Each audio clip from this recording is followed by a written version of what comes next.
অনেকগুলো বিলম্ব অনেকদিন ধরে হইতেছে কি গাছের থেকে পইরা নষ্ট হয়ে যাইতেছে, তো ভাবলাম যে এগুলোতে আচার বানানো যাক।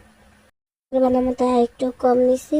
আর বিশ্বাস করবেন না, এত বেশি মজা ছিল যা বলার বাইরে। প্রথমে গাছ থেকে বিলম্বগুলো পাইরা ভালো করে ধুইয়া নিছি, নেওয়ার পর এগুলোর মাঝখান থেকে দেখ করে এগুলারে সামান্য একটু লবণ দিয়ে আর রোদের মধ্যে 3-4 দিন শুকাইছি। শুকানোর পর এগুলারে সামান্য একটু সরিষার তেল আর একটু চিনি দিয়ে প্রথমে চিনিটা গলায় নিছি।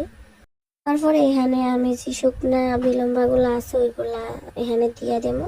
আর দিয়া এগুলা থেকে একটু পানি উঠছে। আপনারা আপনারা কারা কারা এলাকায় এই ফুলটার কি নামে কয় অবশ্যই সেটা কমেন্ট করে জানাবেন।